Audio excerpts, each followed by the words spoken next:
Dalawa pa raw na big fish ang malapit ng kasuhan kaugnay sa issue sa flood control projects ayon kay Ombudsman Jesus Crispin Rimulya. Isa sa kanila, incumbent o kasalukuyang senador. Balitang hatid ni Jonathan Andal. Kasunod ni Zaldico at Sara Diskaya, may dalawa pang malaking isda ang malapit ng sampahan ng kaso ng Ombudsman dahil sa issue ng korupsyon sa flood control projects. Sinabi yan ni Ombudsman Jesus Crispin Rimulya sa kanyang radio program. Of the big fish, may isa tayong tingin ko hinog na hinog. Pasok na. May isa pa na yung PI na delay ng konti, pero malapit na rin yun. Marami pa tayong ibang inaay na ibang cases. Kaya within the next few days, marami ipa-file. Sandigan tsaka sa RTC. Regular. Sa RTC.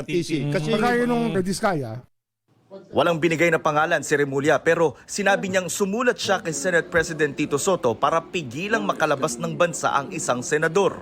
sumulat din ako kay Tito Sen na wag nang bigyan ng travel authority. Ibig sabihin, senador yan. May isang nakaupo. Isang nakaupo. Wag muna. Ano pa ang Actually, clue hindi, mo? Ano ang tatlo clue yan mo? eh. Tatlo. Kaya lang, yung isa kasi mahihinog na eh. Wala muna, wag muna. ngayon. Pero yung isang nakaupo, hinog na. Oo, isa.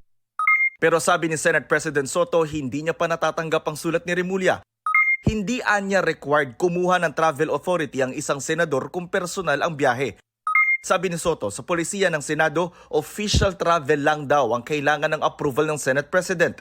Pero iba ang opinion dyan ni Rimulya. When you join government, you surrender your right to travel.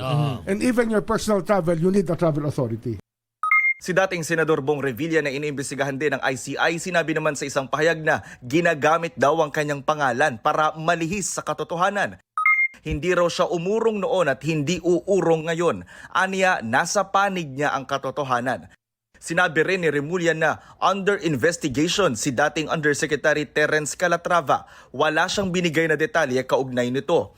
Nag-resign si Calatrava bilang Undersecretary ng Office of the Presidential Assistant for the Visayas na idinawit din ng mga Diskaya sa pagkubra ng kickback sa mga flood control project. Kay Terence Calatrava po, nag-usap po kami nito sa kanyang kondo po sa Makati. Tapos ang inuutusan na lang po niya na kumuha po ay si at saka yung kasama pa po si Sinusubukan pa ng GMA Integrated News na makuha ang panig ni Calatrava.